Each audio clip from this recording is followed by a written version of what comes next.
Bonjour Pascal, tu es réputé pour être un excellent pêcheur de dorées et de truites grises. Cette semaine, j'aimerais ça qu'on aborde les techniques que tu privilégies lors de la saison estivale. Lorsque l'eau a commencé à réchauffer, la grise et autant le doré ont commencé à descendre au fond. Comment tu fais réussir à tirer ton épingle du jeu dans ces situations-là? Tout d'abord, oui, moi, ce que je regarde après ma base, c'est mon espèce que je vais aller pêcher. On sait que la truite grise et puis le doré, c'est des poissons habituellement de fond lorsque l'eau se réchauffe. Ils se tiennent très très près du fond, voire même ils ont presque la bédaine carrément à côté dans le fond. OK. Pour les rejoindre, moi, ce que je fais, ce que je me suis rendu compte au fil des années à force de le pêcher, c'est que plus la présentation va être près du fond, voire même carrément dessus, ça augmente mon succès. Là. OK. Concrètement, au niveau tu parles de présentation, c'est quoi exactement le montage de l'heure que tu vas utiliser? Par exemple, pour la grise, lorsque la température de l'eau de surface est réchauffée, les grises descendent en 80, 90, voire même 100 pieds d'eau. Pour les atteindre, j'utilise une ligne de Monel. OK. La ligne de Monel, c'est une ligne d'acier qui coule à pic au fond.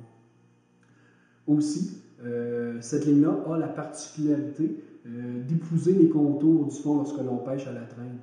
Ça doit lever des sédiments, ça, là, automatiquement? Effectivement, oui. Ouais. Ça lève les sédiments. Et puis la truite est attirée par ça. Elle vient voir, et puis tout à coup, lorsque le leurre passe derrière ces sédiments-là, elle va passer le leurre et puis elle saute dessus. Okay. Mon montage de prédilection pour pêcher avec la ligne de Monel comme ça, c'est d'utiliser un poisson nageur flottant. La ligne de Monel coule à pic, et puis le poisson nageur nage un petit peu en suspension au-dessus du fond.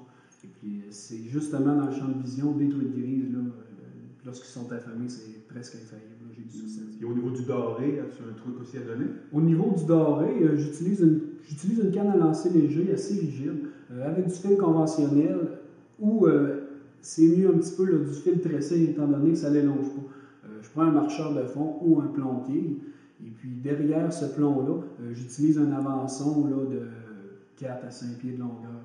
Et puis je mets une tête de jig flottante garnie d'un verre. On peut souffler le verre aussi, mais juste la tête de jig flottant fait évoluer le leurre un petit peu en suspension, comme je faisais avec la grise. Là.